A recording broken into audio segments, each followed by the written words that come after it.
Quizá una de las invenciones más antiguas, extravagantes y francamente extraordinarias del hombre haya sido la cocina. Ese arte efímero que suele invertir más tiempo en la preparación de la obra que en desaparecerla. De ahí que uno no se explique ese celo rayano en la avaricia que profesan una buena parte de los que tienen el don de la sazón con respecto a sus recetas. Aunque hay quienes patentarían los secretos de la palanca y la rueda si pudieran.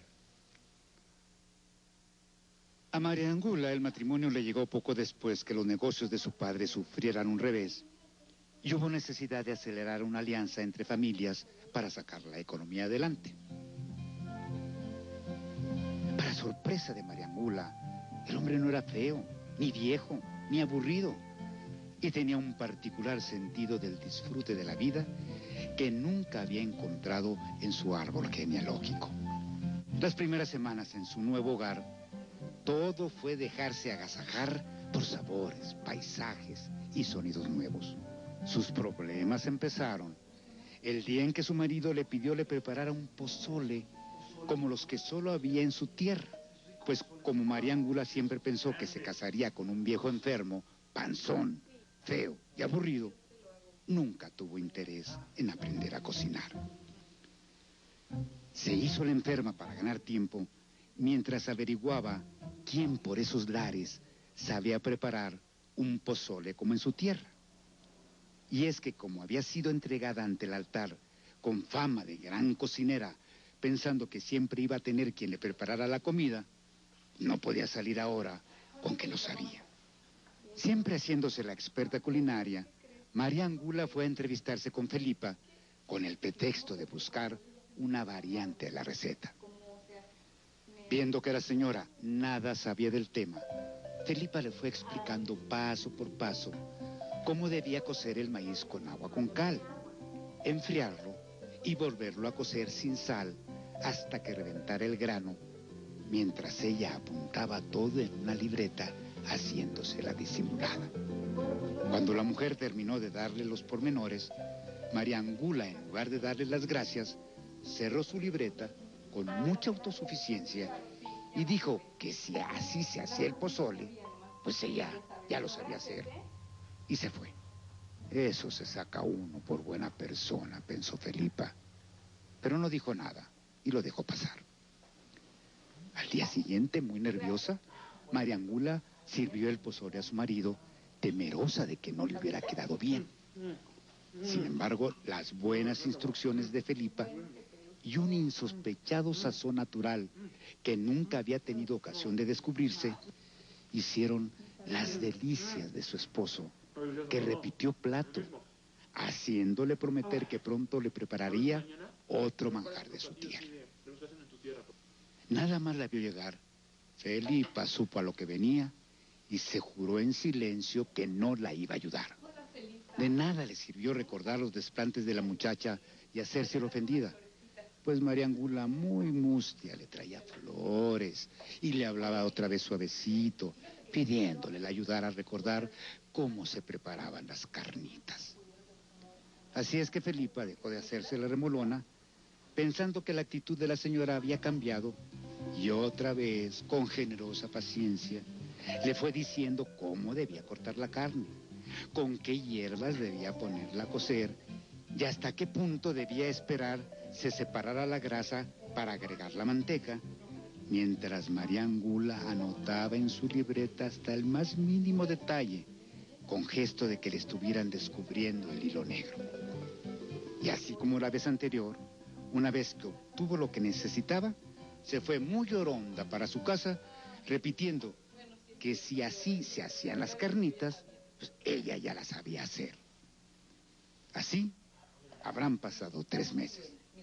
Cada vez que María Angula tenía un nuevo éxito culinario con su marido y necesitaba de otra receta, iba con mimos y regalos en busca de Felipa, que por más que se prometía no volverla a ayudar, siempre terminaba explicándole, tan solo para escucharla partir con lo mismo. Si así se hace esto, yo ya lo sabía hacer. Si así se hace esto otro, pues ya también yo sabía.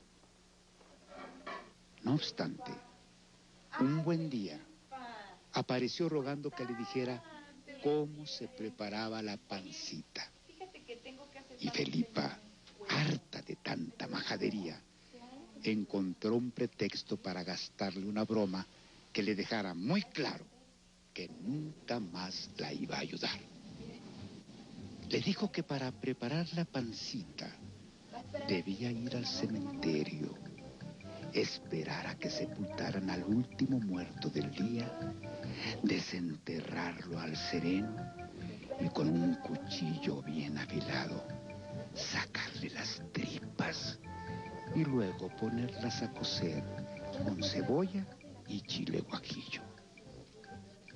María Angula no daba muestras de sorpresa y anotaba en su libreta lo que le dictaba.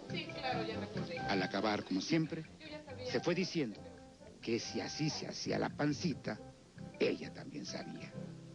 Pero Felipa no le dijo nada.